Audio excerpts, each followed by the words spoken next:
Andi mun kɛ? I ka mun ne faamu Ala la sariya dɔ. I di Mari kani, i dusu bɛɛ la, i sɔnɔmɛ bɛɛ la, i fanka bɛɛ la, i miiriya bɛɛ la, i mɔɲɔ kani ko i jɛdɛ. A ka ɲi o kɛ i di kisi. Montan i mɔɲɔ. Kɛlɛden ko tɛ.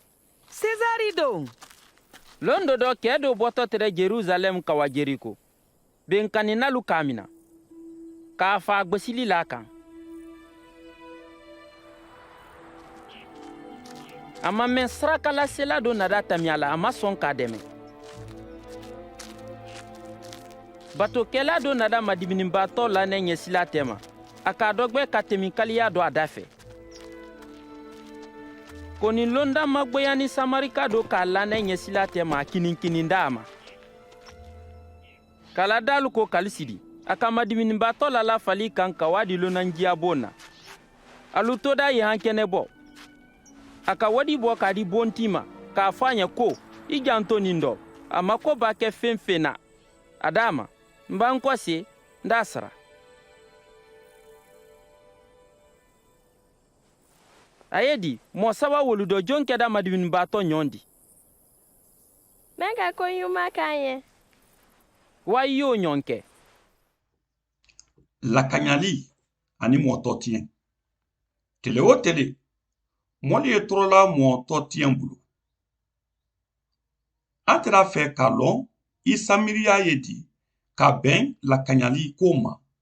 A don an ka jabili jɔn jɔn sɔrɔ. I bolo di mɛn kan ka siyama mafɛlɛ k'a ye Isa ka mɔli kara mɛn na. Ni mɔli ka an tɔrɔ ka sabu kɛ mɔtɔ tiɲɛ di. An di an yɛrɛma kɛlɛ dimi ni mɔnɛ kojuya ani dusulafin bolo.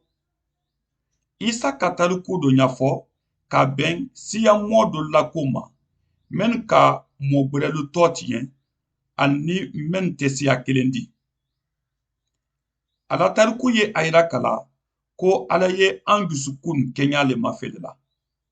Kɔni an kɔ kan ɲala yeli tɛ. Ani an ka kan mɔtɔli ye diya an ye k'a kɛ i ko ɲatɔnɔ ye a laɲɛnamaya la ka tɛmɛ an ta kan.